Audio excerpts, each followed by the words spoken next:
options. All of those options are going to give you access to previous content as far back as the history of my website, as well as the new content that's coming that month. So check it out, link below. So today I wanted to talk about my latest micro obsession that I've had for the past few weeks, and that is the story of the Menendez brothers, both the fictional depiction on Netflix called Monsters, which is with Cooper Koch and Nicholas Chavez, and the actual story of Eric and Lyle Menendez. So get comfy, get into your Halloween vibes. We are going to talk about just the whole situation, the scenario with the brothers. I'll tell the story a little bit. So, spoiler alert, if you've not yet watched Monsters, maybe go watch that and come back. So, Monsters on Netflix is a really good series that focuses in on high-profile murders and serial killers or whatever. The first season of the show was the story of Jeffrey Dahmer, which Evan, I'm forgetting his last name, starred in, and that was a really, really interesting depiction for sure. Evan Peters, that's the person that plays Jeffrey Dahmer, which obviously we know Jeffrey Dahmer is a high-profile, very well-known serial killer. And this, season 2 of Monsters was depicting Lyle and Eric Menendez, and basically, there's this Netflix series depiction of the story of the Menendez brothers, which, spoiler alert, they killed their parents. This was a very high-profile case back in the 90s. Your parents, your elders, whatever, I'm sure know about it. I was just being born around the time that all of this was happening.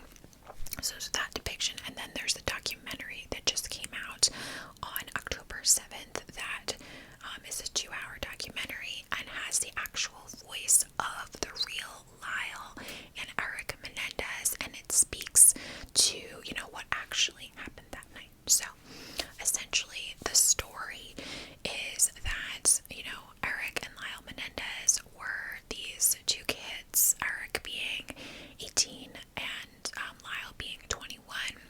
They lived in, Beverly Hills or whatever rich neighborhood they lived in LA, in California, and, grew up very wealthy with their parents, Jose and Kitty Menendez.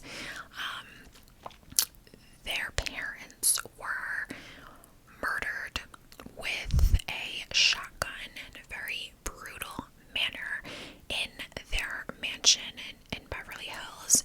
And, the 911 call came in from Lyle Menendez, the eldest son, in hysterics, saying how his parents, him and his brother came home, and he found his parents dead and, brutally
spot the night of the murders that the police came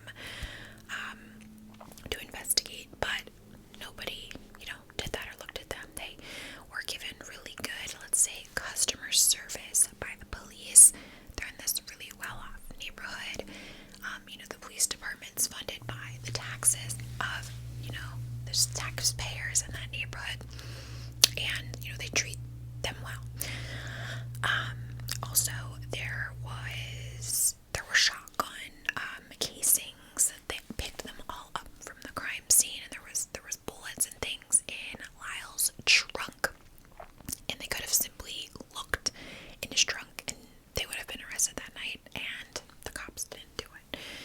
So after, Kitty and Jose's death, Lyle and Eric are not immediately arrested.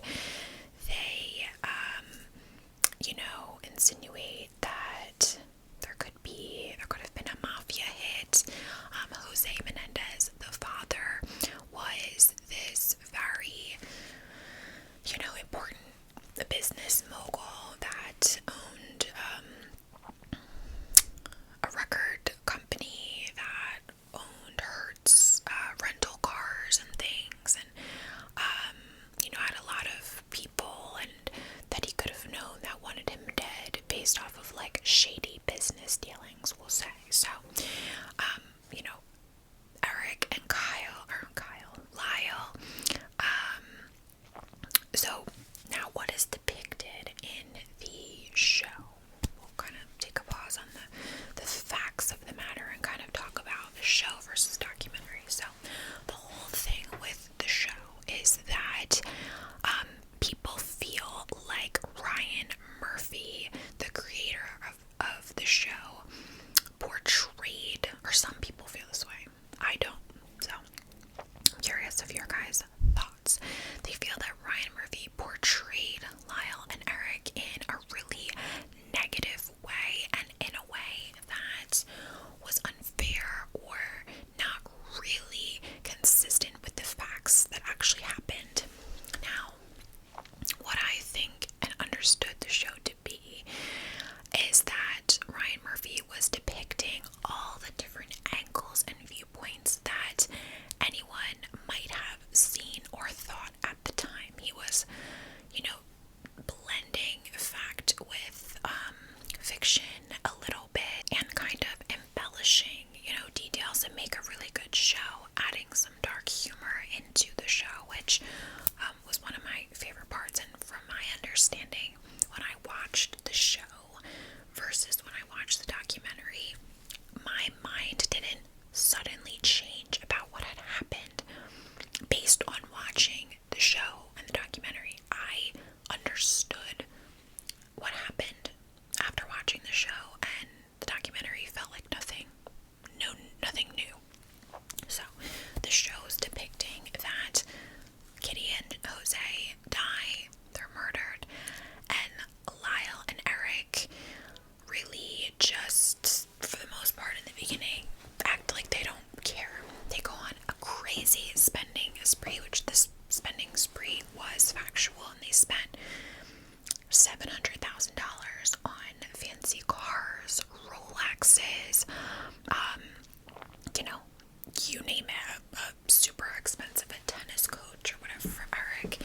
They just really went off the deep end with their spending. So of course the police and people started to look at them and think, well, could they be suspects here? And could they be suspects in the way of wanting to kill their parents in order to get an inheritance, that they were going to receive? So the show does depict that, and at first, while you're watching the show, you don't necessarily feel the love for the characters right away. It slowly starts to come with time. And for me, I really started to pay more attention and stop just seeing Eric and Lyle as these, brothers that had murdered their parents, which when you're watching the show, you know that they were the ones that did it, is when Cooper Koch, the actor, Eric Menendez, the character, the actual brother, goes to his therapist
Jose, their dad, found a therapist that would be willing to tell the therapist was willing to tell Jose everything that they said, which for the most part is unethical. That's not how therapists or counselors or psychiatrists work. They keep things private. It's a violation. It's an ethics violation. It's patient doctor confidentiality. So they found this like scuzzy guy.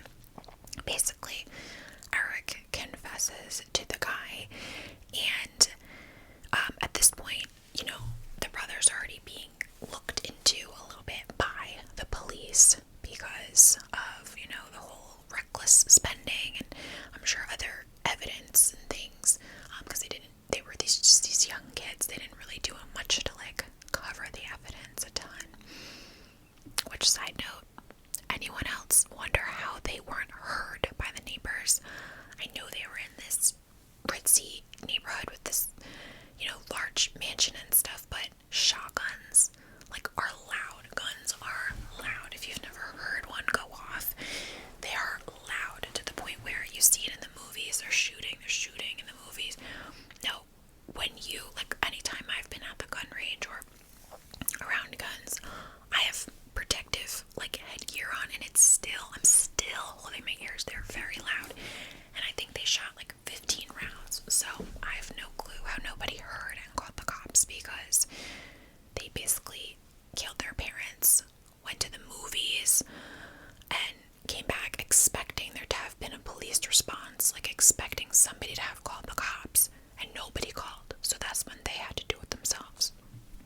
Anyway, so Eric confesses to the therapist. His conscience is weighing on him. He's thinking that there's no way the therapist is able to disclose this information. He has to keep it private.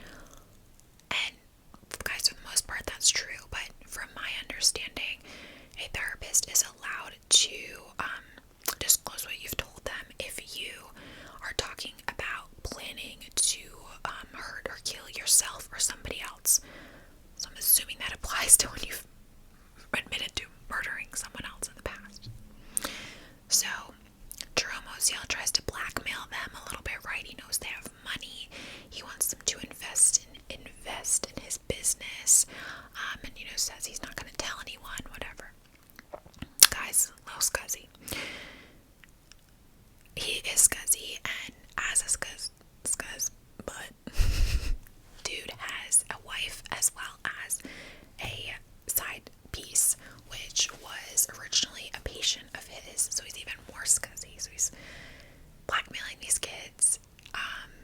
He is cheating on his wife, and he's cheating on his wife with a patient of his who he, like, clearly manipulated in a vulnerable time from a professional standpoint. So gross all around, this guy. But basically, the woman he's cheating on his wife with is named Judalon, and when Dr. Oziel gets the confessions, he has Judalon come in the office to, like, be a witness in a way and make sure, like, watch his back, make sure they don't hurt him or whatever. Basically, also he has tapes of them, like, confessing, and she knows where the tapes are and whatever. He won't end up leaving his wife for his mistress because they never do. So who goes to the police finally? It's Judalon. It's the mistress of the therapist for the boys, and she goes and she's like, I'm over this dude. He's, you know, she accused him of sexual assault and, you know, all these other things, and said, and by the way, he has been confessed to by Lyle and Eric Menendez. They killed their parents. So that's when the whole court case happened, and there's so many details and things that you could go down a rabbit hole with the court case, and you can if you watch the documentary and or the show. And as far as, like, what order to watch them in first, if you haven't already, I don't think it necessarily matters. I watched the show first, then the documentary, and I enjoyed that. But they essentially have their first trial, and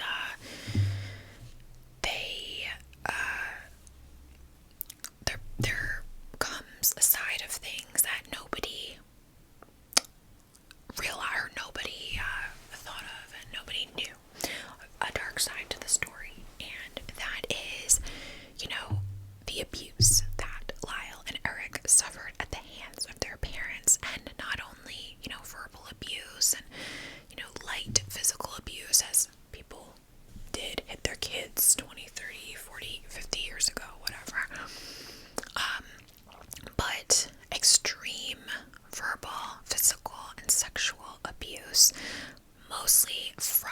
Jose Menendez, Eric and Lyle's father. So it came out during the trial that, he molested both of his sons from a young age, I think as young as 6. He initially did it to Lyle, stopped after a certain point, and then moved on to Eric and continually, sexually molested Eric up until weeks before the murders. So he was doing this for the majority of Eric's life. I won't go into details, but I will say the show Monsters depicts the gruesome, harsh, gritty details of the abuse, which some people might be triggered by or might be upset by, and that's totally understandable. However, I felt that the choice to speak to all those things in the show was real, and it should make people uncomfortable, because it's an uncomfortable, horrible thing to imagine. And that type of abuse, especially a father to his son and his young son at that, it's just unimaginable. And he describes in detail, the different types of abuse that he had to endure. And again, I think it's real. I think it should be something that gets spoken about, and abusers don't get to sit and, be all comfy about what they've done and not have to recall it or whatever. Obviously, in this case, Jose's dead. He doesn't have to do that. But and the other piece of it was that Kitty Menendez, essentially, it came out that she knew it was happening, and now I think there's times, of course, where the person wouldn't know and whatever, and you can't blame somebody for not being aware if they really weren't. But in this case, it just all signs point to that she did indeed know about the abuse. This is going on for years and years and years, from age 6 to 18. Please. There was never, ever a time where he got caught and he was doing this all the time. It wouldn't make sense. I'm sorry, that, I know where my husband is pretty much 24/7, let alone when he's in the house. I know where he is. And it just, there was a lot of different stories and testimonies, even from family members, right? Cousins, aunts, uncles, all were siding with Lyle and Eric. Everybody giving character testimony as to the terrible types of people that Kitty and Jose Menendez were. And, it was really just obvious that while these, boys, men, teenagers, whatever you want to call them, young men, had made a terrible mistake in murdering their parents, that they were abused and, tormented their entire lives, and were really just kind of fucked up from that. And now what led to the actual event happening, right? When did they snap? So essentially, the boys were getting older, right? Lyle's 21. He's not being sexually abused by his dad anymore, but he's being physically and emotionally and verbally abused in other ways. Now Eric's 18. Eric's about to go off to college, and for him, this is his escape. This is his way out of the abuse. He's gonna go away to college and live in his, dorm and just be free of this. So he's been able to just always use that as a light at the end of the tunnel. But his dad tells him, you're not going to this college, you're going to this college, and you're going to live at home. And he's like, you're kidding. You're kidding.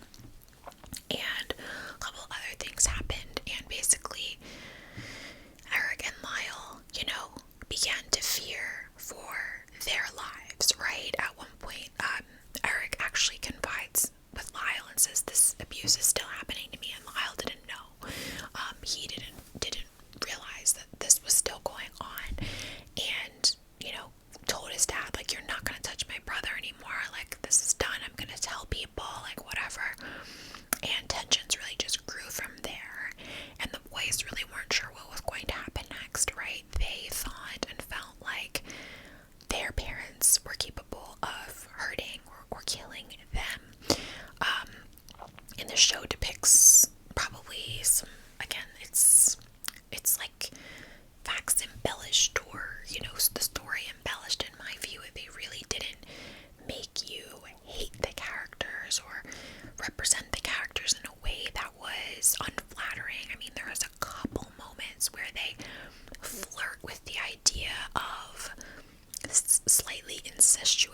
relationship between Lyle and Eric, which who knows if there's any truth to that.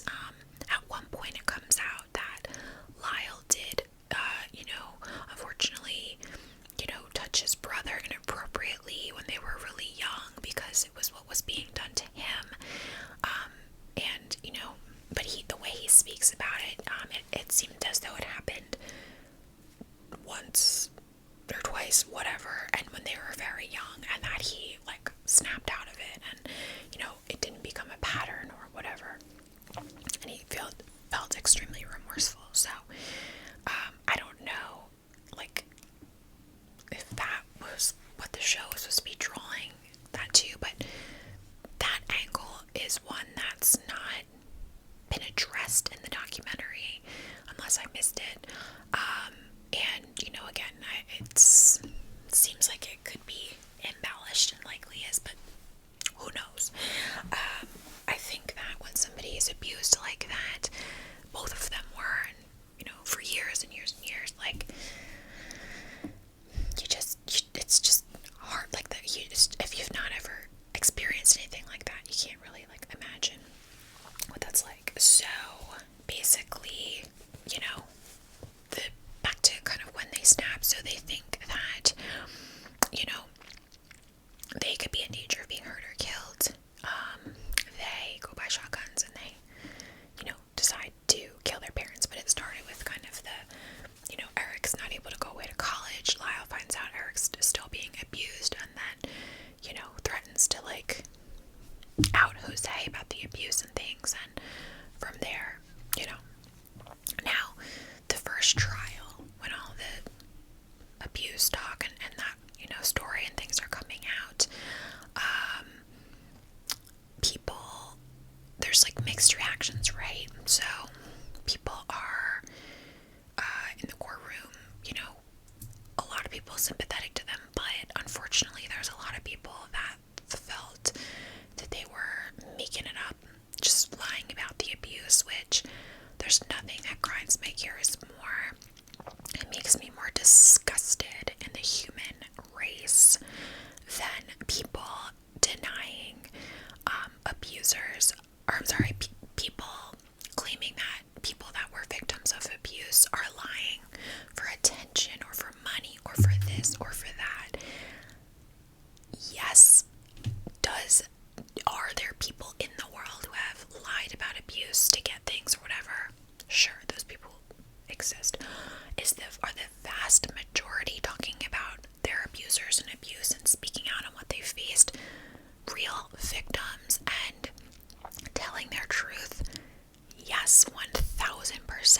And if it's not happened to you again, you have no way of being able to put yourself in that mindset of what someone else might have been thinking, and how the abuse over years and years and years from your own father could have shaped you to do things that maybe weren't the smartest things or exactly what you would do. And people were making fun of the boys on SNL and things. This became a really high profile case, saying, like, oh, they didn't get abused by their parents. That's such bullshit. That's such lies. At this time, again, it's the early 90s, and we're in a time of secrecy. We're in a time of little to no accountability on the part of abusers and men and whatever else. And to think that this high profile businessman that was so successful and had such charm and smiled so big in photos could abuse his sons and his Beverly Hills mansion and whatever, it was just not the norm. So people were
prosecutors, a DA, whatever they're called, you know, needed like a win.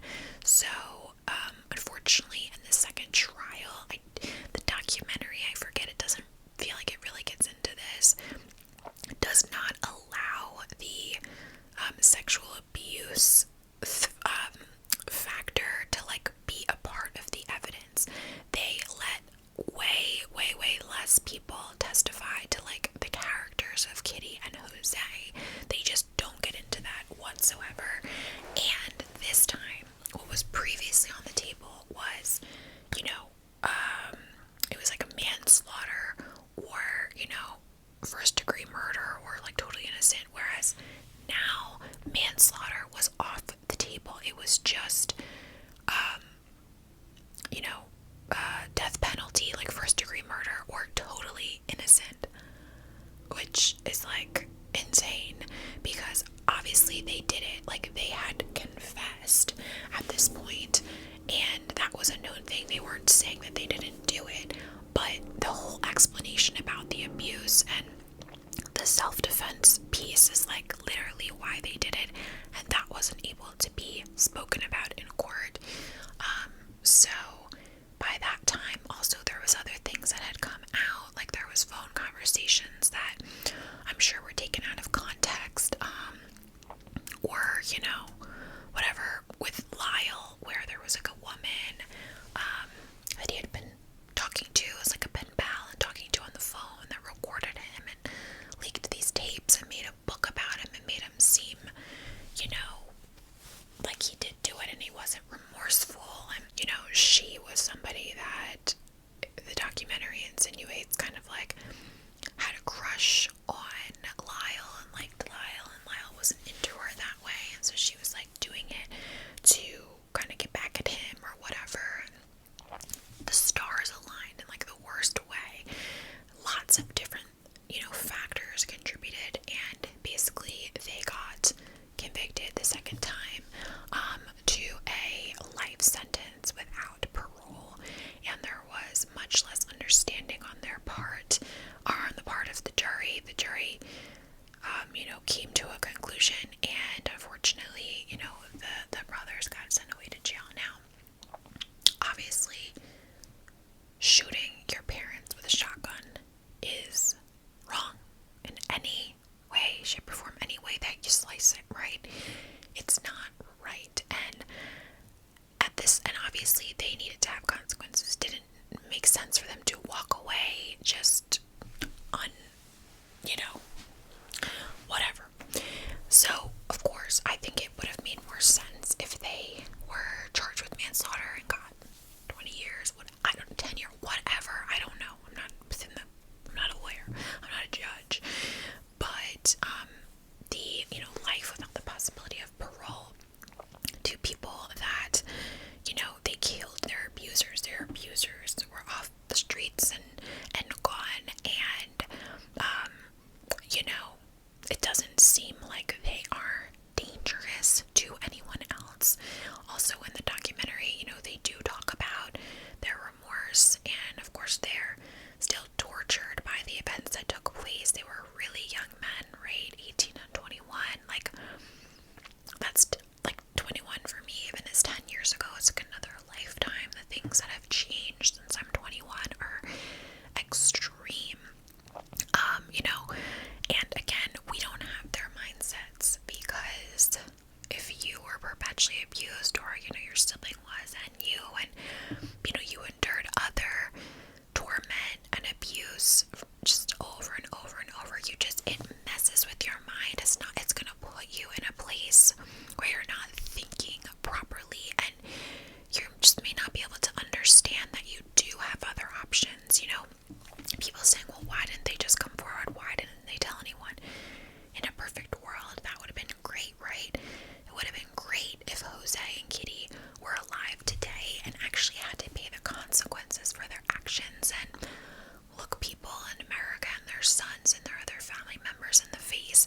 abuse and